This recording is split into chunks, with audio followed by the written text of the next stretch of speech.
Hello and welcome to Bears Talk presented by J. Brown Realtor on this Thursday, October 19th. We are joined alongside by head football coach Mike Jacobs to start off the show as always, coming off a 47-3 victory over Barton College back on Saturday. Coach, what a statement performance here at home. Your team improves to 7-0 on the season, 5-0 in the SAC on the year. Just talking about this win, how pleased are you with your team's effort? Really pleased. Definitely one of our better performances, in my opinion, from an execution standpoint. I thought really in all three phases, offensively, defensively, special teams, our coordinators did a great job with the game planning against a good Barton team, and our players executed at a very high level. And you saw when we do execute really well, we typically play pretty well, and that was the case on Saturday. You've executed well at the Moret Stadium all year long. The scoring margin is up to 210-13 on the season through your first four matchups. That takes an all-around team effort. It's not just one side of the ball. But for your team to come into home every single week that they've played here and really control the matchup, what does that mean to you, just that they can take care of business here at home? Yeah, I mean, we talk a lot about the work that it takes to win. We don't talk about winning very often. We talk about our habits, whether they be practice. We talk about how we carry ourselves in our preparation leading up to the game, and especially a game like homecoming that we knew there was going to be, a full house in terms of the people that were back. We honored the 2013 team that played for the national championship, and so there's a lot of pomp and circumstance that goes in with homecoming, and I remind the team all week that our job on homecoming is to win the game, right? Mm-hmm. That's what makes people's experience great, is when we win the game. In general, our kids take a lot of pride in what we have here. We know how special our game day atmosphere is. We understand how special our facilities are, and we're blessed to be able to play in them daily, and especially on Saturdays. And so, for them to have a bunch of success at home this year has been awesome. Yeah, the sellout crowd back on Saturday, 7,346 people to be exact. How grateful does it feel to have that level of support here whenever you're played between the bricks? Yeah, I mean, it's awesome. Our kids certainly can feed off the energy, and we could feel the crowd. It was a great day. The weather was nice. There was people tailgating early. I mean, it's the best of both worlds. It's the small college campus, but the big time college football feel, and just a great day between the bricks. Another great defensive showing with only allowing 3 points against Barton. Your team currently ranks second in all of Division II with only allowing 8.3 points per game. What makes this unit so difficult for opponents to find success against? We talk a bunch, and last week we spoke a bunch about just consistent reliability, right? Like there wasn't a bunch of big splash plays in that game. No, we had a bunch of TFLs. I think we had 10 TFLs. I think we had 4 sacks, but with the intercept, TJ Blaney had the interception. But it's a group of guys collectively doing their job at a high level, and really with mind-numbing consistency. And they've practiced hard all year. The coaching staff has done a great job with their game planning, and those guys have really just developed into a really strong unit for us. A crazy stat as well is the best in the South Atlantic Conference, 4th best in the nation, with only allowing 78 first downs on defense so far this season. You talk about the consistency and coming out strong, but the stats are showing as well, and it really does have to pay to the experience of your unit on defense. Absolutely, and I think you look at for people to not get first downs, to make it tough on them, you have to win on first and second down early in drives, and force them into third and long. And we've done a really nice job against defending people against the run for the most part, and making it difficult that way. Scoring offense, you're also first in the South Atlantic Conference as well, averaging 41.3 points per game. You've raised that average this week with your 47 points showing. This offense has gone through a bit of adjustments here and there. They've also had dealt a few injuries here and there as well. It's a part of the game, but they have stayed resilient and just as strong from week 1 now as we approach to week 8. Just the offense being able to consistently come out and perform well and take on some of the best offenses in the SAC as well. What does that mean as you as a coach? I'm proud of the kids' effort. It starts with controlling the line of scrimmage. We're doing a much better job running the football this year, and that opens up things in the passing game. And when you're passing the ball well, it opens up the running game, and you get to play complementary football a little bit. But again, our offensive staff, Anthony Soto, our offensive coordinator, has done a great job in getting two different quarterbacks ready to play this season, and you're seeing the growth and development of a unit, and I feel like they're improving little by little each week. And you mentioned about the rushing offense as well. Right now, averaging 221.3 yards on the ground. We talk about the halfbacks a lot, but feel like an area we haven't touched in is that offensive line. And you talked about being able to control that line of scrimmage, but that front five have done such a great job at protecting Sean, now Jalen this year, giving the opportunities for the running backs as well. Sure. How have they really stayed strong and controlled that line that you've really harped in on so far this year? I think it starts with their preparation. We have a new offensive line coach, Tyler Orlowski, who came to us from Ohio Dominican, but was a really decorated player at West Virginia, was an All-American, was up for the Remington Award, and I think he has brought a level of competitiveness that's increased in that room. I think that our kids are much more reliable and resilient in that room, and you're seeing some of that toughness leak through week by week, and those guys are doing a nice job around the football right now. So you have a 2-week road trip coming up. It's the longest of the year, but I know in football that could be tough at times. And you take on a Newberry Wolves team that they've taken the last 2 games against you guys, but you guys come in with such great confidence with the recent results as well. How prepared are you to head down to Newberry and try to remain perfect on the year? We're really prepared. I mean, Todd Knight and his team are the back-to-back conference champions for a reason. They've had a really tremendous roster the last few years. A few of those guys are gone now, but the bulk of their defense returns, and I think they've really done a nice job holding opponents down. Although the running back from last year, the All-American, transferred to South Carolina, it's a bit of running back by committee, but both those kids are very capable.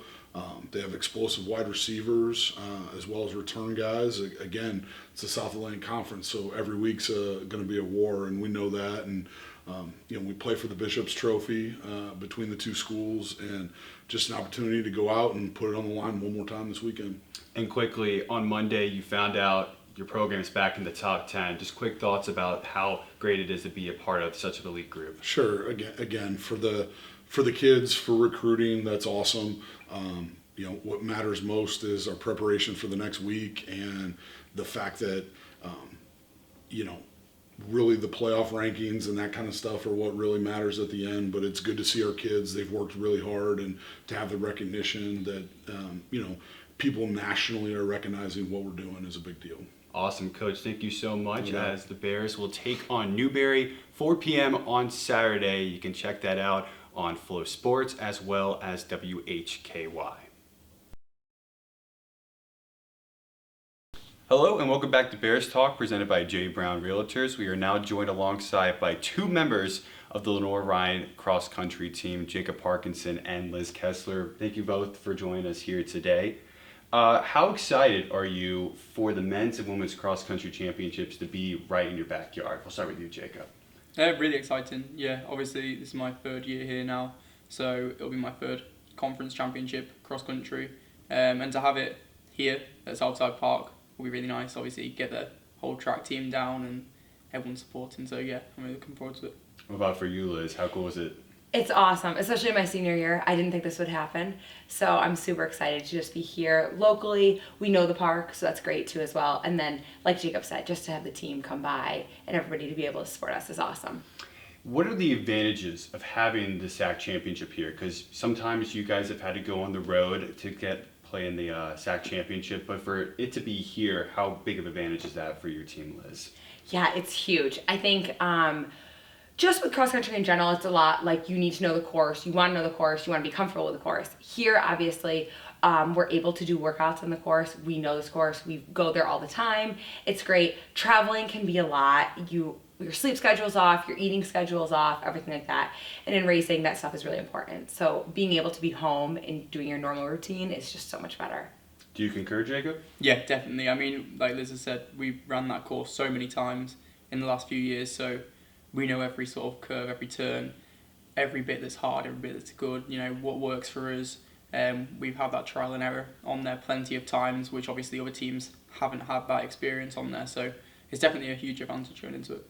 Liz, the women's team this year have garnered 2 top 3 finishes in your first 2 competitions of the year.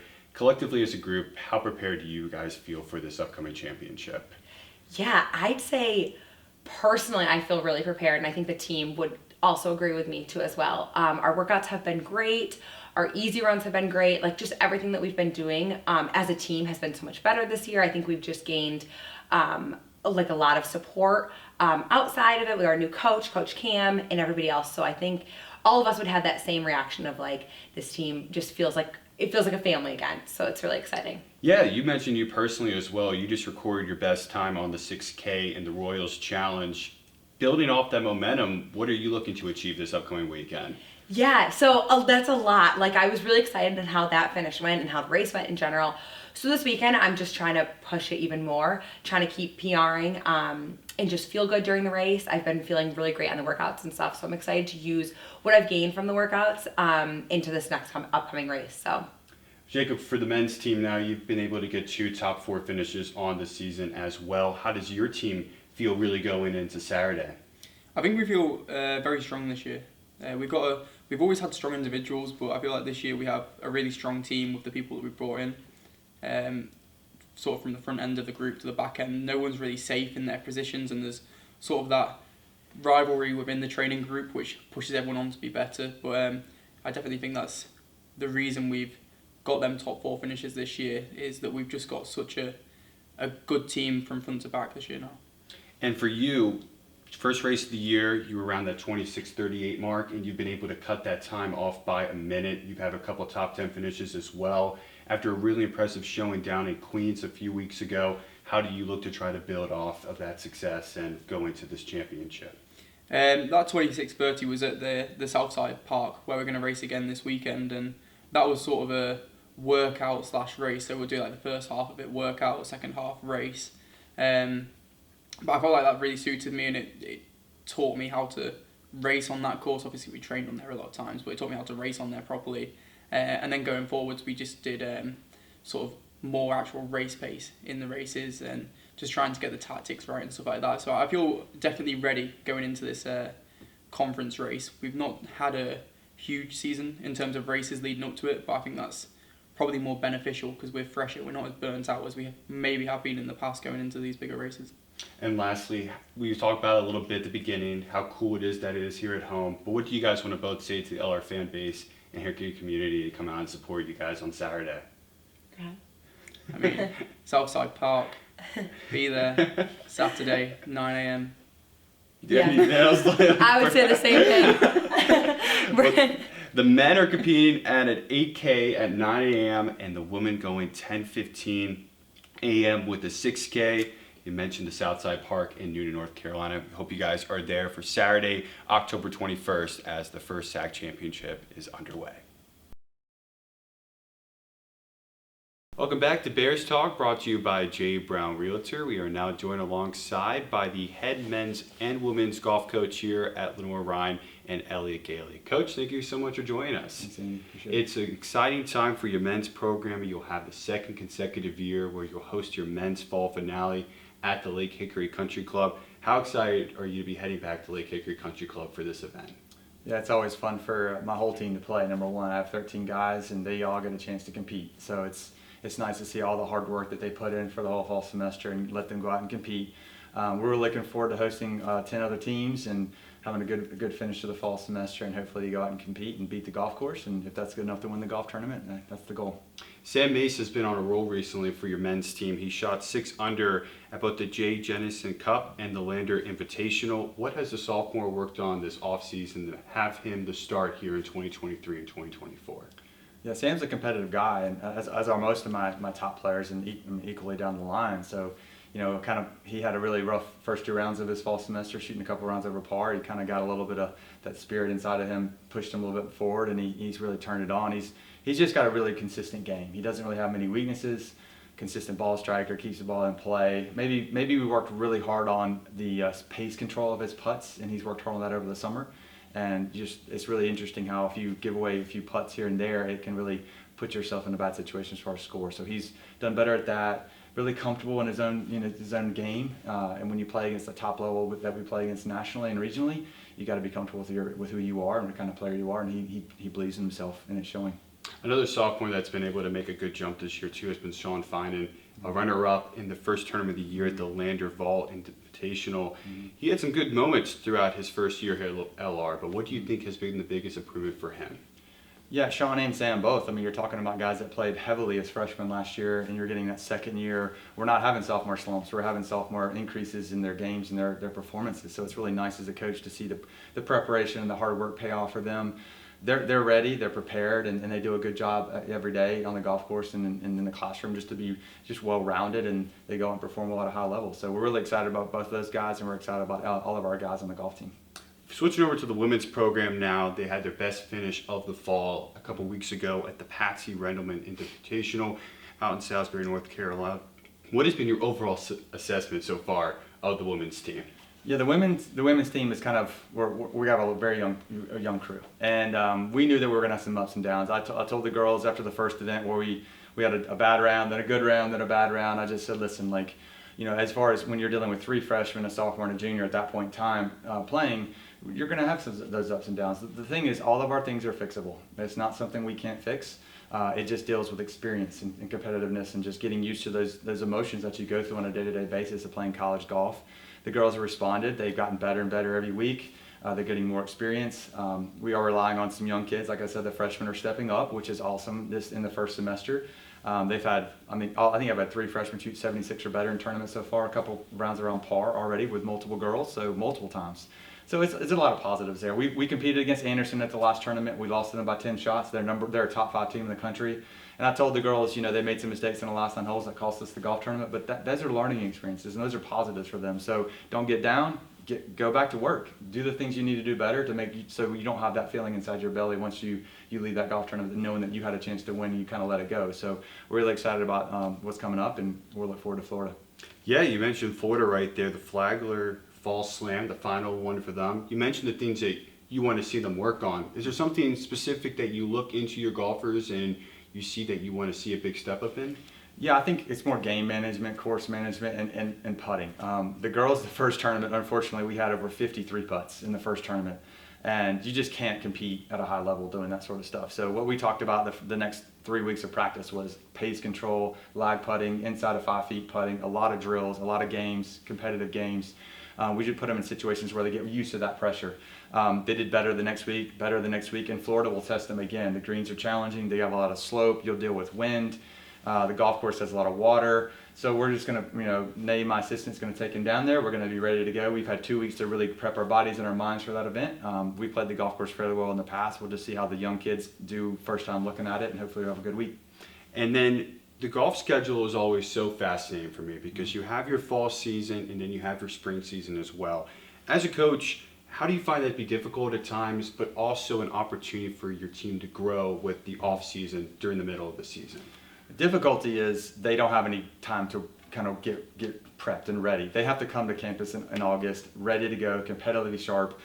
We don't have a preseason. So their job is over the summer, and for me to help them prepare is to be ready to go when we start in September. So all of our tournaments from September on are our national ranking and our regional ranking. We don't have any preseason to just get warmed up. So that's their job, and that is the challenge, because if we come out flat, it's really hard to make up that ground maybe later in the season, in the spring semester. So you want to come out sharp. The off season is honestly a good thing. It is weird how we are really the only sport that has 2 seasons and they all count equally with very like a month gap in between. So what I really try to do is we reassess after every semester. We do individual meetings. My assistant and I sit down with them. We break down stats from fairways hits, greens hits, putts, up and down percentages. Where do we need to get better at? We formulate a plan. We make a structure. We keep it competitive in the off season. Set up Ryder Cup matches with my internationals versus my Americans. It keeps it fun. It keeps it light. The weather gets cold. You need to make them have a good time out there in their work. But we also really do the individual based work at that time too. So if there is a good break, academics got to be if we're behind, we need to make sure we're catching up, getting ready for finals. But there is not a lot of dead time with us. But we blend it all together and make it work. We're here at Moret Stadium right now, and over to our left is the golf fan, something that's new for your team this year. Just talk about the donation and how much that means for your program. Sure. I think when I started here 9 years ago, I built a lot of relationships with people that I believe could be really helpful to our program. And I was fortunate enough to play D1 golf. I wanted this to be a D1 experience in a very, very nice setting. And part of that is travel. So golfers, we need good vans to travel. So Rhett Durham and I met. We got a nice van through D&H Marketing.